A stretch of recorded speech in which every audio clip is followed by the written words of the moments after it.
Hey guys, welcome back. Now we are going to start with question number 4 of case scenario questions, right? And this is on the concept of Kaizen costing. So, what is the meaning of Kaizen costing? How it has been originated? Why we are using this concept? We are not going to discuss in these lectures. We are only going to discuss the concept of what. Okay, so I am discussing Kaizen costing with you. चलिए शुरू करते हैं sir. Kaizen costing का मतलब क्या होता है sir? Kaizen का मतलब होता है continuous improvement. जापानीज वर्ड है Kaizen. Kaizen का मतलब होता है continuous इंप्रूव करना. मतलब क्या हुआ सर? कंटिन्यूस इंप्रूवमेंट का मतलब कि कोई भी चीज को आप जैसे कर रहे हो, जैसे कि आपको कोई बुक पढ़नी है तो आपने डिसाइड किया कि मैं बुक पढ़ूंगा, तो पूरी बुक अगर 500 पेजेस की आप एक ही दिन में लगे हो पूरा पढ़ने के लिए, और आपने क्या डिसाइड किया, मेरा पूरा सर दुख गया यार, मैं जिंदगी में बुक्स कभी नहीं पढ़ूंगा क्योंकि मेरा दिमाग खराब हो जाता है. भले ही लाखों लोगों ने मुझे कहा है कि बुक्स पढ़ने से आपका नॉलेज इंक्रीज होता है, 10 चीजें आप रोज नहीं सीखेंगे, लेकिन हम ये ना सर बुक्स पढ़ना नहीं हो रहा क्योंकि मैंने 500 पेजेस एक साथ पूरा पढ़ने का ट्राई किया तो मुझसे नहीं हो पाया. तो काइज़न कॉस्टिंग यहां पे इंट्रोड्यूस होता है और कहता है कि बेटा काइज़न कॉस्टिंग क्या बोलता है, ध्यान से सुनना. वो कहता है कि दिन में आप क्या करो, सबसे कम पेजेस पढ़ने की कोशिश करो जो आप जिसमें कंफर्टेबल हो. मान लीजिए आप 5 पेजेस पढ़ने में कंफर्टेबल हो तो 5 पेजेस दिन के पढ़ना शुरू करो. न्यूज़पेपर का पहला पेज पढ़ना शुरू करो, पूरा न्यूज़पेपर मत पढ़ो, और धीरे धीरे धीरे जैसे आपने न्यूज़पेपर की आज हेडलाइन पढ़ी, फिर उसके बाद में आप धीरे धीरे उसकी कंटेंट पे आए, वैसे ही बुक पढ़ने के लिए आप पहले 5 पेजेस से शुरुआत करो एक दिन के, फिर उसके बाद 7 पेजेस एक दिन पे आओ, फिर 10 पेजेस एक दिन पे आओ, फिर 15 पेजेस एक दिन पे आओ. यानी कि धीरे धीरे अपनी औकात, अपनी कैपेसिटी खुद को इंप्रूव करो, लेकिन एक साथ नहीं, धीरे धीरे थोड़ा थोड़ा कंटिन्यूअस इंप्रूवमेंट, रोज के रोज हमें क्या करना है, इंप्रूव करना है. That is what the meaning of kaizen is. और ये जापानीज लोग इतना आगे क्यों बढ़ गए? क्योंकि इन्होंने ये चीज समझी है कि अगर बहुत डिफिकल्ट टास्क है उसको अगर मैं एक बार में नहीं कर पा रहा हूं तो मैं उसे धीरे धीरे धीरे धीरे करके अचीव कर लूंगा. यानी कि थोड़ा थोड़ा इंक्रीज करते जाऊंगा अपने आउटपुट में, और पता ही नहीं चलेगा कब मैंने उस चीज को कंप्लीट कर लिया, कब मैंने बुक पढ़ के कंप्लीट भी कर दी. आपने देखा होगा कि बड़े बड़े सीईओ आज 6 दिन में एक बुक पढ़ लेते हैं. तो आज आपको अगर बुक पढ़ना स्टार्ट करना है तो आप क्या करो, एक महीने में भले एक बुक पढ़ो, लेकिन रोज आप जितने पेजेस पढ़ रहे हो कम से कम 3 पेजेस दिन का टारगेट बनाओ, उसको 3 को 4 लेके जाओ, 5 लेके जाओ. So this is kaizen all about. तो इससे हम अपनी ऑर्गेनाइजेशन, अपने बिजनेस में कैसे यूज कर सकते हैं ये देखेंगे. तो ये कहते हैं small incremental changes routinely applied sustained over a long period results in the significant improvement. आप इसे थोड़ा थोड़ा यूज करेंगे तो आप जब अपने रिजल्ट चेक करेंगे, जब आप आखिरी स्टेज पे आ जाएंगे, जब आप देखेंगे कि यार मैंने क्या अचीव किया, तो पता चलेगा कि थोड़ा थोड़ा इंप्रूव करके भी मैंने बहुत कुछ अचीव कर दिया है. इंक्रीमेंटल चेंजेस, मैंने सिग्निफिकेंट चेंजेस जो मैं देखना चाहता था वो मैंने अचीव कर लिए हैं. तो ये क्या कहते हैं, continuous examination and improvement of the existing process. जो काम आप कर रहे हो आपको वही काम करना है, लेकिन उसमें इंप्रूव करते रहना है. ऐसा मत सोचो कि सर जो मैंने सोचा था वो मैंने पा लिया है तो मैं आज से पढ़ना बंद, लिखाई बंद, कभी भी मेरे को इंप्रूव नहीं करना है. आपने अगर समझ लीजिए एल्बर्ट आइंस्टाइन की बुद्धि भी अगर पा ली है तो भी there is a scope of improvement, तो भी there is a scope of improvement, क्योंकि सीखना बंद तो जीतना बंद, जैसे कि सब लोग कहते हैं आजकल. तो हमेशा आपको सीखते रहना चाहिए. तो ये कॉन्सेप्ट वो बताता है. इसके सिद्धांतों, इसके कॉन्सेप्ट के प्रिंसिपल्स पे डिस्कशन करेंगे थोड़ा सा. देखिए अभी क्या लिखा है, gradual improvement in the existing system. यानी कि जैसे मैंने आपको बताया कि थोड़ा थोड़ा मुझे इंप्रूव करना है अपने एग्जिस्टिंग बिजनेस में, एग्जिस्टिंग प्रोसेस में. कुछ नया, कुछ भारी, ऐसा नहीं कि पूरी दुनिया बदल दूंगा, ऐसा नहीं करना है. थोड़ा थोड़ा भाई चेंज करो और आगे बढ़ते रहो. Second is what, there is collective decision making. Sir पहले क्या होता था, कोई भी ऑर्गेनाइजेशन में एक सीईओ होता है, जैसे कि सुंदर पिचाई है हमारे गूगल के, जैसे कि सत्या नडेला है माइक्रोसॉफ्ट के. तो ये लोग क्या करते, ऊपर से डिसीजन दिया, इनके नीचे जो लोग काम करते हैं वो लोग डिसीजन फॉलो करते हैं. यानी कि जो एम्प्लॉय हमारे पास काम कर रहे हैं उसका काम सिर्फ और सिर्फ ऊपर बैठे हुए लोगों के डिसीजंस को फॉलो करना, ऊपर दिए हुए मैनेजमेंट के लोगों के डिसीजन को फॉलो करके काम करने का होता है. लेकिन काइज़न कॉस्टिंग आपको कहता है कि जो लोग आपके पास में काम कर रहे हैं वो लोग ग्राउंड लेवल पे काम कर रहे हैं. जो बंदा मैन्युफैक्चर कर रहा है, जो ये पेन को बना रहा है, उससे ज्यादा नॉलेज है कि पेन के बारे में अगर कोई भी डिसीजन लेना है तो उस बंदे से भी पूछो जो लेबर है, उस बंदे से भी पूछो जो इसकी मार्केटिंग कर रहा है. यानी कि नीचे वाले लोगों को भी आप अपने डिसीजन मेकिंग में इन्वॉल्व करो, जो हाई क्लास लोग के साथ में, जो अपने सीईओ के साथ में बैठ के इसके बारे में डिसीजन लेंगे. राइट. उसके आगे देखते हैं, there is no limit on the level of improvement. आपने बोला कि सर मैं पूरा सीख चुका हूं, अब मुझे जिंदगी में कुछ नहीं सीखना. जैसे कि आपके बॉसेस क्या बोलते हैं कि मेरे को जितना सीखना था मैं सीख चुका हूं, अभी आपकी बारी, आप आर्टिकल जूनियर असिस्टेंट हो हमारे, अब आपकी सीखने की बारी है. तो उनको काइज़न कॉस्टिंग दिखाना और बताना कि sir there is never the end on improvement. आप भी सीख सकते हो, आप में भी काफी कमियां हैं, लगे तो एक दो ढूंढ के भी बताना उनको. राइट. आगे देखते हैं, eliminating waste, improving system and improving productivity. आप अपने अंदर के हुनर को बाहर लेके आइए। अगर आपको लगता है कि मैं बहुत अच्छा काम करता हूं तो उसमें और अच्छा कर सकते हो, तो इससे क्या होंगी आपकी प्रोडक्टिविटी, जितने समय में आप अपना काम कंप्लीट करते हो सकता है कि उससे कम समय में आप अपना काम कर ले। हो सकता है कि आपके सिस्टम, जो सिस्टम पे आप काम करो उसमें सोचो कि क्या इसमें स्कोप ऑफ इंप्रूवमेंट है। हर जगह there is always a scope of improvement, हर इंसान सीख सकता है कोई भी उम्र के बाद में भी। तो सिस्टम में भी अपने इंप्रूवमेंट्स की कोशिश करो, चेंज करने की कोशिश करो। जितने भी एम्प्लॉइज है सारे लेके आओ, सबको एक साथ लेके आओ। हमारे काफी सारे एम्प्लॉइज प्रोडक्शन में है, कोई मैंने मार्केटिंग में है, कोई हमारे प्लानिंग में है, हर जगह अलग अलग एम्प्लॉइज है। हमारा लक्ष्य, हमारा टारगेट सिर्फ एक होना चाहिए, हमारे कस्टमर को सेटिस्फाई करने का। तो सबको एक साथ लेके आके इंटीग्रेट करके हमारे कॉमन गोल की तरफ सबको काम करवाइए और अपना गोल अचीव करवाइए। This is all about what guys, kaizen costing, right. इसके ऊपर जो आईसीए ने क्वेश्चन दिया है किस सिनेरियो का, चलिए उसको डिस्कस करते हैं।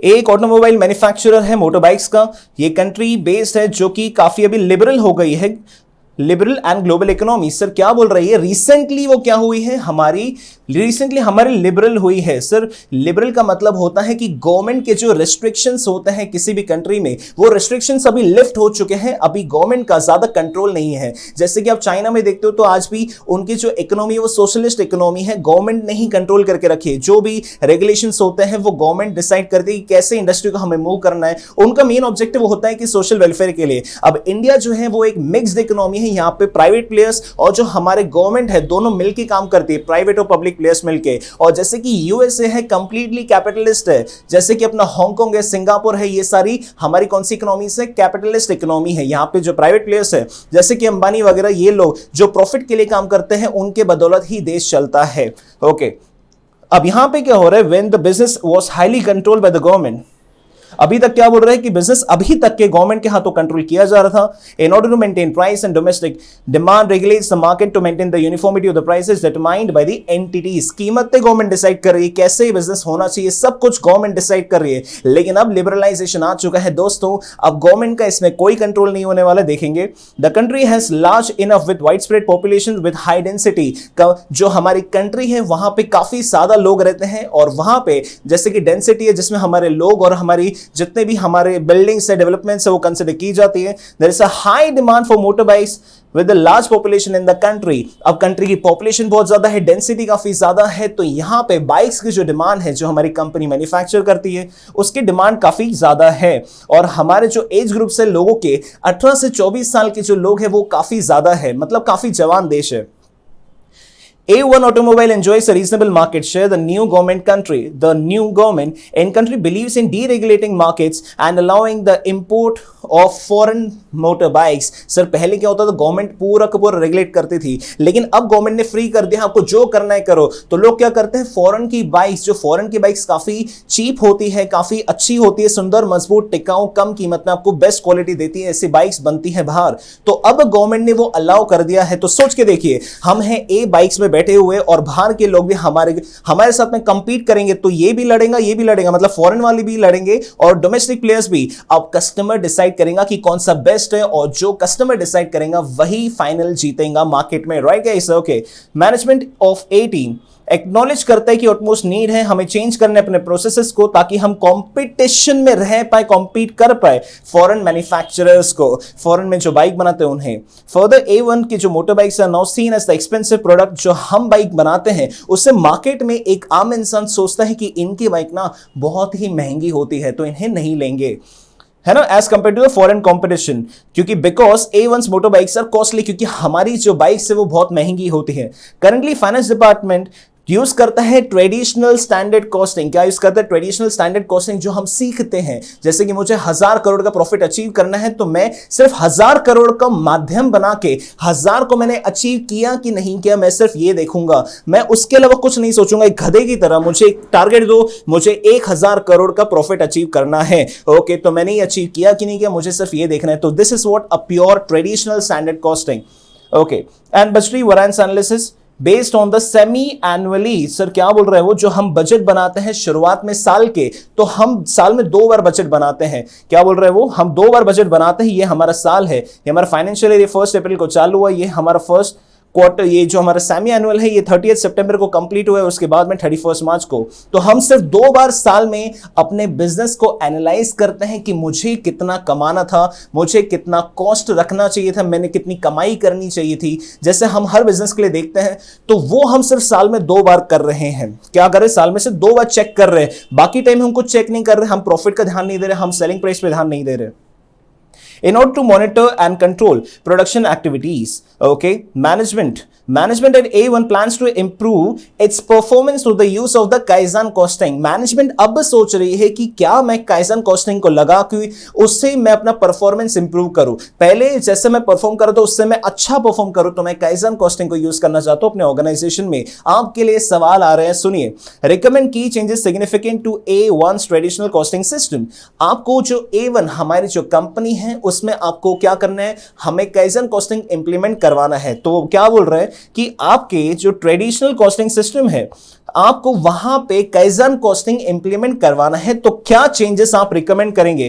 की चेंजेस, क्योंकि पहले कुछ हो रहा है, अब इसके बदले कुछ नया होना चाहिए। पहले क्या गलतियां हो रही है उसके बदले क्या होना चाहिए? सर कम ऑन मेरे साथ में आइए एक एक करके फटाफट डिस्कस करेंगे। सबसे पहले सर Kaizen कॉस्टिंग के बारे में आपको बेसिक तो हमें हमेशा एक्सप्लेन करना ही है। आपका 10 मार्क्स के क्वेश्चन आएंगे एग्जामिनेशन में, तो आप पहले एक्सप्लेन कर देना Kaizen कॉस्टिंग होता क्या है। जैसे मैंने आपको पूरा बताया है वही बातें लिखी होंगी यहाँ पे। इंक्रीमेंटल चेंजेस रूटीनली अप्लाइड थोड़े बड़े समय के लिए, क्योंकि रोज थोड़ा थोड़ा अप्लाई करेंगे तो बहुत अच्छे चेंजेस हमें देखने मिलेंगे, है ना। लॉन्ग पीरियड के लिए थोड़े रोज अप्लाई करो, लंबे समय के लिए तो आपको इंक्रीमेंटल चेंजेस देखने मिलेंगे। रिजल्ट्स एंड सिग्निफिकेंट इंप्रूवमेंट, यहां पे जितने भी एम्प्लॉइज होते हैं हर लेवल से आते हैं और हम एक प्रॉब्लम को डिस्कस करते हैं और हमारे करंट प्रोसेस जो हमारे पर्टिकुलर इश्यू है उससे हम डिस्कस करते हैं। दूसरे शब्दों में कहें तो कंटिन्यूअस एफर्ट, रोज के रोज कंटिन्यूअसली हम एफर्ट्स ले रहे हैं ताकि हम अपनी क्वालिटी को इंप्रूव कर सके, ताकि हम अपने कॉस्ट को कम कर सके। क्या कर सके? कॉस्ट को कम कर सके, हम अपने प्रोडक्शन प्रोसेस को आसान बना सके। ये हमारा टारगेट होता है Kaizen कॉस्टिंग में। This is the brief introduction about the topic. Kaizen costing adopt करने से हमारे स्टैंडर्ड सेटिंग में चेंज आता है। सर मुझे समझा नहीं, 1 मिनट के लिए बताइए। देखिए यहां पे मैं आपका थोड़ा सा वक्त लूंगा इसके लिए। देखिए ये है हमारा traditional system, this is our traditional system and this is the Kaizen system. तो ट्रेडिशनल सिस्टम क्या बोलता है, ध्यान से देखिए। हम क्या करते हैं, हम अपने साल के शुरू होने से पहले बजट बनाते हैं। तो सेल्स, ये है हमारा बजट, राइट। तो बजट में हमारी 3 बातें आती है मोटा मोटा, क्योंकि हर बिजनेस में 3 बातें इंपॉर्टेंट होती है।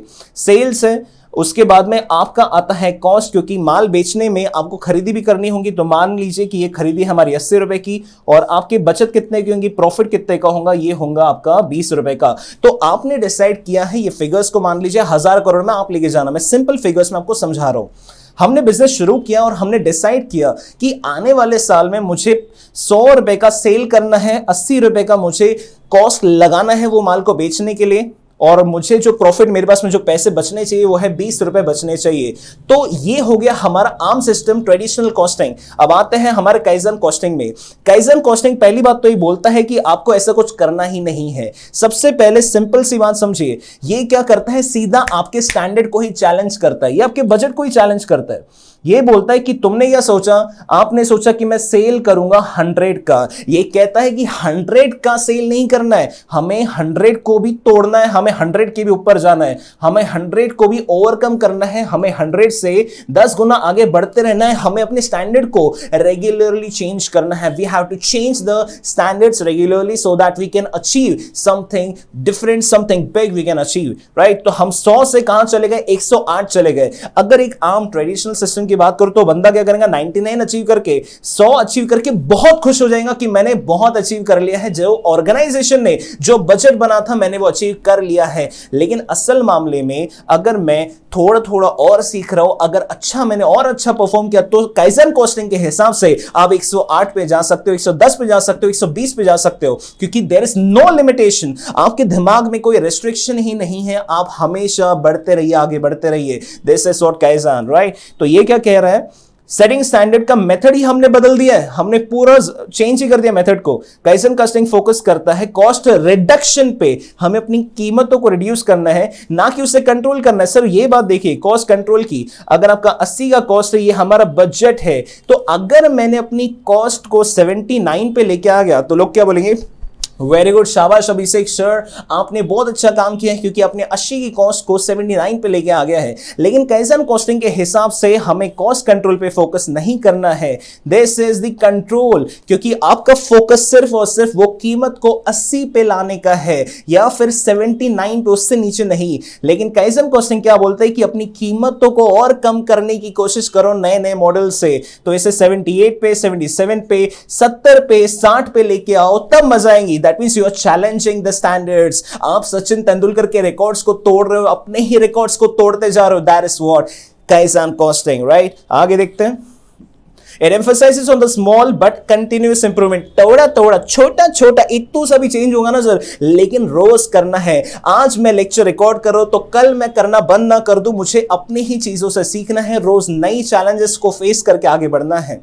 Targets are updated continuously to reflect improvement that has already been achieved and they are yet to be achieved. Sir मुझे जो टारगेट्स देखने हैं, मैंने क्या पा लिया है और मुझे और कितना पाना है। फिर से कल मैं ये देखूंगा मैंने क्या पाया है, मुझे और कितना पाना है। फिर अगले साल, अगले दिन फिर वही करूंगा। दैट मीन्स रोज हमारे लिए there is a scope of improvement. आगे देखते हैं। हमने चेंजेस आपको सजेस्ट किए हैं जो आपको काइज़न में अडॉप्ट करने हैं, वो कौन से हैं? पहला है cost control system to cost reduction system. जो हमने अभी बात की वही बात लिखी हुई है। कॉस्ट कंट्रोल का मतलब है कि एक कॉस्ट से चिपक जाना। मुझे 80 रुपए का कॉस्ट लाना है, 80 का कॉस्ट लाना है, दैट इज द कंट्रोल। लेकिन मुझे 80 से भी नीचे जाना है, मुझे 70 लाना है, 60 लाना है, 50 लाना है, that's the dedication, that's the reduction that you are planning. This is achieve, this can be achievable in kaizen costing. तो ट्रेडिशनली हमारा क्या होता था कि स्टेबिलिटी चाहिए करंट मैन्युफैक्चरिंग प्रोसेस में, जो चल रहा है चलने दो, और स्टैंडर्ड किए जाते थे हमारे मैन्युफैक्चरिंग प्रोसेस को ध्यान में रख के। और हम क्या चाहते थे कि हम सिर्फ और सिर्फ स्टैंडर्ड को मीट कर ले। लेकिन kaizen on the other hand, दूसरे हाथ में काइज़न क्या बोलता है? This is the continuous improvement and the goal is to achieve the cost reduction target। और कॉस्ट को कम करते जाना, ये हमारा लक्ष्य होता है। The first change required is standard setting methodology, that is from cost control system to cost reduction system. पहला जो हमें चेंज करना है, हमारे जो ट्रेडिशनल बिजनेस जो चल रहा है A1 में, उसमें हमें क्या करना है? कॉस्ट कंट्रोल से हमें कॉस्ट रिडक्शन की टूवर्ड्स जाना है। This is the first change that you are suggesting. Second change आते हैं reduction in the periodicity of setting standard. Sir हमने काइज़न में क्या डिस्कस किया? सॉरी, ट्रेडिशनल में। This is the traditional and this is the kaizen. आपने यहां पे क्या होता है, हर एक आम इंसान इसमें कवर होता है। हर एक आम इंसान, आप खुद को देख लीजिए, आप भारत में रहते हैं, आप क्या करते हैं? हमारे धंधे की शुरुआत हुई, ये साल की शुरुआत हुई, आपने यहाँ पे बजट बनाया कि ये साल में ना मैं फोड़ के रख दूंगा। लेकिन फोड़ के रखने में आपने एक लिमिट डिसाइड की कि मैं सेल करूंगा यहाँ पे, समझ लीजिए कि 25 लाख रुपए का, और मैं यहाँ पे खर्चे करूंगा 20 लाख रुपए की। इस साल में मैं 5 लाख रुपए कमाऊंगा। ये आपने क्या किया? ये पूरे साल का आपने एस्टिमेट किया है, पूरे साल का, पूरे ईयर का आपने एस्टिमेट किया है। और अगर A1 हमारे एग्जांपल में देखें तो हमने डिसाइड किया है कि पहले 6 महीने में हम कुछ बजट बनाएंगे, उसके बाद अगले 6 महीने में। लेकिन काइज़न बोलते हैं कि ये सब मत करो ना, ऐसा कुछ ना करो। आपको क्या करना है? हर दिन या फिर छोटे महीने में 1 महीने का बजट बनाओ, 1 वीक का बजट बनाओ, और उसके ऊपर में डिस्कशन करो कि आपने जो सोचा है वो क्या आपने पा लिया है। सो ये अलग अलग लेवल पे बात करता है। ये बोलता है 1 हफ्ते यानी कि हर 7 दिन में अपने बजट को चेंज करो। आपने सोचा 7 दिन में कितना पाओगे, तो उतना अचीव हुआ कि नहीं हुआ। दैट मींस आपने अगर सोचा कि मैं 1 महीने में वो बुक पढ़ूंगा, तो भाई 1 महीने के बाद में वो खोल के मत देखो कि मैंने पढ़ा कितना है। आप हर महीने अपने चेंज को एनालाइज करो, हर हफ्ते देखिए कि मैंने कितनी पढ़ाई की है। मतलब कि छोटे प्लान बनाओ, छोटे बजट बनाओ, बहुत छोटा छोटा करो, लेकिन छोटे चेंजेस बार बार रिव्यू करो, ज्यादा टाइम रिव्यू करो, तो आपको जरूर अचीवमेंट मिलेंगी। This is the kaizen costing. तो ये हमें सेकेंड सजेशन वहां पे देना है। काइज़न में क्या होता है? स्टैंडर्ड होता है सेमी एनुअली, ये हमारा करंट सिस्टम में। और काइज़न में क्या हो रहा है? हमें देना है वीक के हिसाब से, महीने के हिसाब से। So period covered under standard should be reduced from semi annually to monthly and the current practice of generating variance report should be reduced to month और वीक। वरांस का मतलब होता है कि सर कमी निकालना। देखिए this is the variance. Variance का मतलब होता है जो मैंने सोचा था, मैंने बजट में सोचा था कि मैं जो सेल करूंगा वो मैं करूंगा 100 रुपए की, और जो आपने एक्चुअल में अचीव किया वो किया है आपने कितने का? 90 का सेल। तो यहां पे जो बीच में जो वजह है क्यों आपने कम सेल किया है, दिस इज दी 10 रुपीज। इसे मैं कहता हूं वरायंस। दैट मीन जो आपने सोचा था, जो आपने पाया है, उसके बीच का डिफरेंस। तो ये हमें जो रिपोर्ट है ये हम हर 6 महीने में देख रहे हैं, तो इससे हमें क्या करना है, हमें 1 महीने में लाना है, 1 हफ्ते में लेके आना है, हो सके तो 3-3 दिन में भी लेके आ सकते हैं इसे। तीसरी बात जो हमें काइजन में हमें इंप्लीमेंट करवानी, आपने देखा होगा कि यहां पे डिसीजन कौन ले रहा है। काइजन में क्या बोलते हैं कि पार्टिसिपेशन ऑफ वर्कर्स और executives who are actually involved in the manufacturing process. Sir ये पेन बनाने के लिए, फिर बाइक बनाने के लिए जो लेबर या फिर जो इंजीनियर जो प्रोडक्शन में डिपार्टमेंट में जो भी बाइक बना रहे हैं, उनको हमारे बीच में बिठाइए डिसीजन मेकिंग में। जब आप डिसाइड कर रहे हो कि पेन की कॉस्ट क्या रखे, फिर बाइक की कॉस्ट क्या रखे, हम इसे कितने में बेचे, हर वो चीज में डिसीजन के लिए जो बंदा एक्चुअली वहां पे काम कर रहा है उससे आपसे 10 गुना ज्यादा नॉलेज है कहां से माल खरीदना है, सर ये कहां पे गड़बड़ आती है ऑर्गेनाइजेशन को मेंटेन करने में, हमें डिसिप्लिन लाने में कहां गड़बड़ आती है, ये आपके वर्कर्स आपको अच्छा बताएंगे। यहां पे ऐसा नहीं होता कि कोरोना हो गया तो सबको निकाल दो, आप सबको बिठाओ अपने साथ में, क्योंकि हर एक बंदा आपको बहुत अच्छी एडवाइस दे सकता है जो एक्चुअल काम कर रहा है। अगर मैं यहां पे टीच कर रहा हूं आप सभी को और अगर मेरे नोट्स कोई और बना रहा है तो वो नोट्स बनाते समय मुझे जो एडवाइस देगा हो सकता है कि मुझसे 10 गुना ज्यादा अच्छी एडवाइस दे, क्योंकि मैं पढ़ाने में अच्छा और वो बनाने में अच्छा है नोट्स को, तो लेकिन प्रोड्यूस तो मैं ही करूंगा नोट्स को, तो उनसे एडवाइस लेके मैं अगर अच्छे नोट्स और बना सकता हूं और आप सभी को प्रोवाइड कर सकता हूं तो आपका भी भला होगा और मेरा भी होगा। तो इसलिए काफी इंपॉर्टेंट है कि सारे एम्प्लॉइज को इंटीग्रेट करके काम करना चाहिए और सबको डिसीजन मेकिंग में इन्वॉल्व करना चाहिए। And highly appreciated towards setting the standard. जब आप स्टैंडर्ड सेट कर रहे हो यानी कि बजट आप बना रहे हो कि मुझे कितना अचीव करना है, तो इनको भी वहां पे बिठाओ। अपनी मन मर्जी से आपने डिसाइड किया कि मैं इस महीने या फिर इस साल में आपको 1000 करोड़ का प्रॉफिट अचीव करना है स्टैंडर्ड के हिसाब से। अगर ये आपने 1000 करोड़ मुंह से बोल दिया और आपको पता है कि अचीव नहीं हो सकता, तो कौन अचीव करेगा, आपके एम्प्लॉय से अचीव करेंगे, तो उनको बिठाओ यहाँ पे ताकि वो लोग बैठ के डिसाइड कर सके कि कितना हमारा होना चाहिए टारगेट, क्योंकि वही अचीव करने वाले हैं। आपको लगता है ऊंच नीच होने वाली तो बैठ के डिस्कस करो, लेकिन खुद बना के एग्जीक्यूट मत करो, उन्हें भी बिठा के साथ में बैठ के प्लान करके डिसाइड कीजिए। आगे देखते हैं। सेकंड क्वेश्चन है आपका इंप्लीमेंट करना क्या काइजन कॉस्टिंग को। देखिए ये है implementation of kaizen costing. Implementation यानी कि सर अभी तक तो ट्रेडिशनल चल रहा था, मुझे अपने बिजनेस में काइजन को उतारना है तो मैं कैसे उतारूं, उसे कहते हैं इंप्लीमेंट करना, नई चीज को अप्लाई करना अपने ऑर्गेनाइजेशन में। तो ये है लिस्ट द इम्पैक्ट। अगर आपने इंप्लीमेंट किया तो उसकी वजह से क्या फर्क पड़ेगा, क्या हो जाएगा, वो हमें लिस्ट करके 1 2 3 4 5 6 ऐसे जितने भी आपके आइटम्स बनते हैं, जितने आपके पॉइंट्स है, वो सब आपको लिस्ट करके यहां पे बताना है। तो आइए देखते हैं यहां पे क्या लिखा है, मेरे साथ में चलिए एक एक करके। Impact on the implementation of the kaizen costing approach on the employ management. Employ management यानी कि हमारे, देखिए अगर इंप्लीमेंट करेंगे तो 10 चीजें चेंज होगी, लेकिन सिर्फ और सिर्फ एम्प्लॉय मैनेजमेंट में क्या फर्क आने वाला है वो फर्क हमें सोच के बताना है। देखिए यहां पे रोल्स ऑफ एम्प्लॉय, रोल यानी कि रोल मतलब क्या काम एम्प्लॉयज आपके करते हैं। The relationship between the management and the employee apart from the role of employee will change drastically। पहले क्या होता था सर, हमारे जो एम्प्लॉइज है वो सोचते थे कि मैं ना यहाँ पे एक नौकर हूँ, मुझे सिर्फ और सिर्फ काम करना है, मुझे सर ना कभी अपने साथ नहीं बिठाते, हमेशा लंच अलग करते हैं, 10 लोगों से अलग बात करते हैं, डिसीजन दे देते हैं और मैं सिर्फ एक लेबर की तरह काम करता हूं अपना, जो सर ने बोला वो सिर्फ मैं सिर्फ प्रोसेस करता हूं, लेकिन मुझे दिमाग नहीं है, ना मुझे डिसीजन मेकिंग में कोई भी रखा जाता है। तो हम यहां क्या कर रहे हैं, because under any system of costing employees are seen as cost center and real issue of problem। हम क्या हमेशा सोचते हैं, सोच के देखिए अभी कोरोना के काल में आपने कितने एम्प्लॉइज को ऑर्गेनाइजेशन से धक्के मार के निकाला गया। वो क्यों निकाला गया, क्योंकि वो सोचते हैं कि इससे मैं सैलरी दे रहा हूं अगर 25,000 रुपए की, 20,000 रुपए की, तो अगर मैंने इसको निकाल दिया तो मेरा पैसा फ्री हो जाएगा। लेकिन हम हमेशा इसको उस नजर से देखते हैं कि अगर इसको निकाल दिया तो मेरे पैसे बचेंगे, क्योंकि ये मेरे पैसे हमेशा ब्लॉक करता है। This is the cost centre where my money is being allocated. लेकिन अब क्या हो जाएगा, हम उसको काइजन में, काइजन कॉस्टिंग जब हम अप्लाई करेंगे उससे हम एक सॉल्यूशन प्रोवाइडर की तरह देखेंगे, एक सीए की तरह देखेंगे, एक मैनेजमेंट कंसल्टेंट की तरह देखेंगे।